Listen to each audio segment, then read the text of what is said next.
આજે પણ આપણે થોડીક થિયરી જોવાની છે.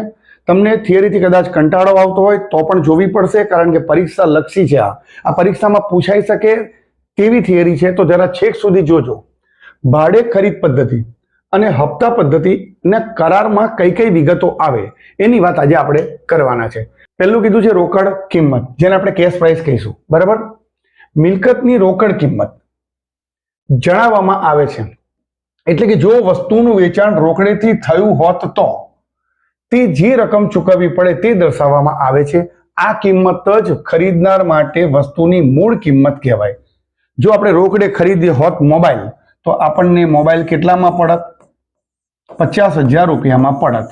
બસ આ એ 50,000 રૂપિયા જ, એ જ કિંમત, એટલે કે મૂળ કિંમત. બરાબર. ચલો નીચે બીજો નંબર, કરાર વખતે ચૂકવવાની રકમ, જેને આપણે કહીશું ડાઉન પેમેન્ટ. આ શબ્દ આપણા માટે પ્રચલિત છે, જાણીતો છે. સામાન્ય રીતે જ્યારે કરાર કરવામાં આવે અને મિલકતનો કબજો ખરીદનારને આપવામાં આવે ત્યારે અમુક રકમ વેચનારને આપવાની હોય છે. તેને તાત્કાલિક ચૂકવણીની રકમ કહેવામાં આવે છે. આપણા ગુજરાતી મીડિયમમાં આ દાખલામાં આ રકમ લખેલી હશે, તાત્કાલિક ચૂકવણીની રકમ. ડાઉન પેમેન્ટ એ શબ્દ ઇંગ્લિશ મીડિયમ માટેનો છે. બરાબર. તો તાત્કાલિક ચૂકવણીની રકમ એને કહેવામાં આવે છે. ત્યાર પછી બાકીની રકમ હપ્તેથી ચૂકવવાની હોય છે.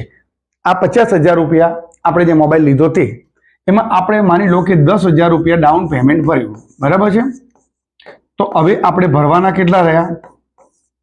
40,000 રૂપિયા. બરાબર. તો આ થયું ડાઉન પેમેન્ટ, અને બાકીની રકમ જે રહી એ હપ્તેથી આપણે ચૂકવવાની થશે. હજી આની પર વ્યાજ લાગશે. ઓકે.